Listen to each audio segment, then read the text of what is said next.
Hey everybody, this is Ron and Debbie, and we're back with your Friday the 13th edition of Ask Ron this week. This is your lucky day.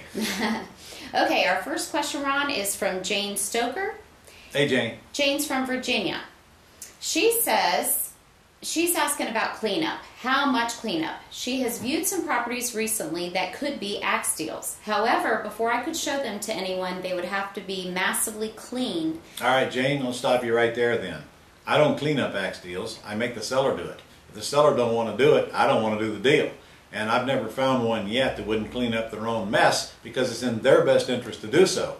Remember, their rent doesn't start coming in from your tenant buyer until you find one, and you're not going to find one if they're not willing to clean up the house. So in a nutshell, either they clean it up or you pass and go find another deal. And if you put that on them that way, watch how fast it gets cleaned up.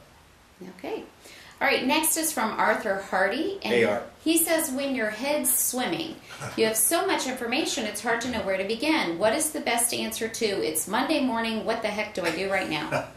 Well, it's a good question, Art, because frankly, my head's swimming all the time.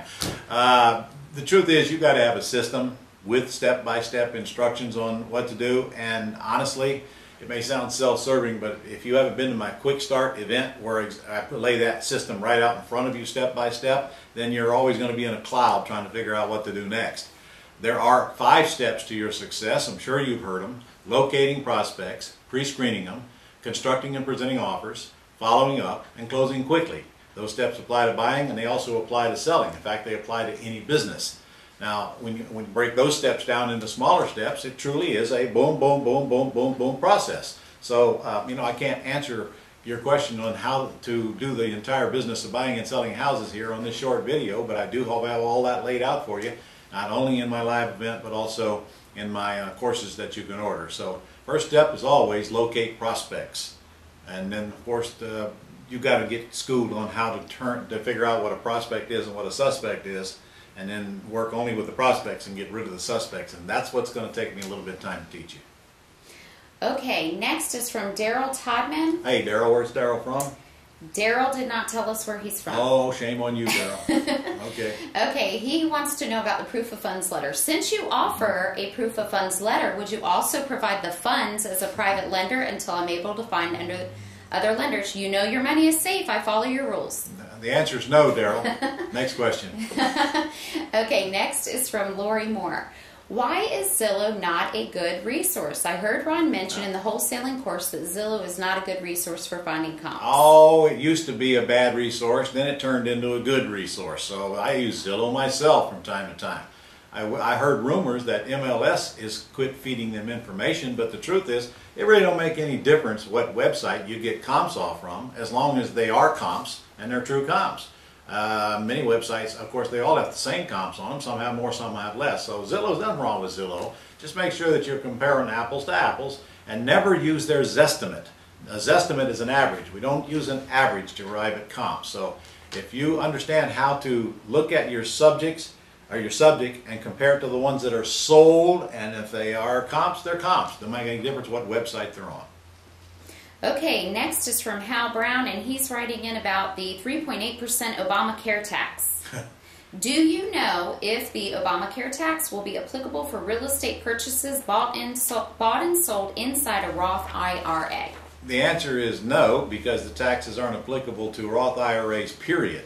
Now, beyond that, I know as much about that proposed tax as you do, but I wouldn't lay awake at night worried about it, because A, it's only proposed, and B, I promise you there's a whole lot more to it than you're hearing from the talking heads on television. So why don't you go do some deals, and we'll worry about that when the time comes.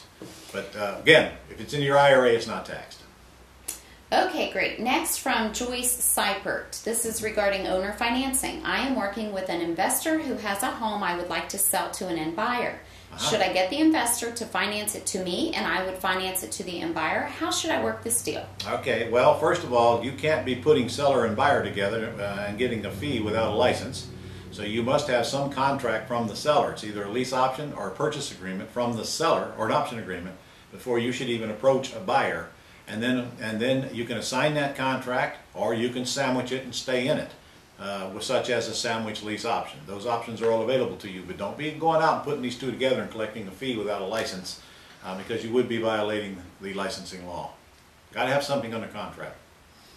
Okay, next question is from Jonathan Brown, purchasing subject to. And Jonathan doesn't tell us where he's from either, does he? He did not. Okay. Don't forget to tell us, guys.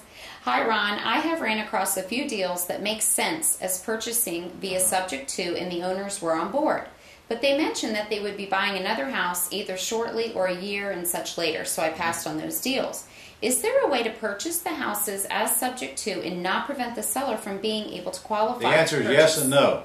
You can't purchase them subject to, because if you do, that outgoing payment will account toward their debt ratio and probably keep them from not qualifying or force them not to qualify. However, if you buy that property with owner financing, for example, if they've got an outgoing payment of $1,000 and they can show the new lender a debt instrument showing an incoming payment of $1,000, then it's a wash and it will not stop them from qualifying for a new loan. So you just change from subject to buying it with owner financing, which can come in a lot of different forms: land contract or all-inclusive trust deed or wraparound mortgage. That's going to depend on what state you live in. But by buying it with owner financing, they get to claim the income and to wash out the debt. If you buy it with subject to, they don't, because they have no instrument showing that they're receiving that $1,000. All they can show is that they're paying that $1,000, even though they may not be paying it. As far as their lender's concerned, it's still on their credit report and they're paying it. So if they can't show evidence they're collecting it, then they are going to be a problem qualifying. But don't pass on the deal. Just change the method you're going to buy it. Okay, great. Well, that's all we have today, Ron. Okay. See you guys next week.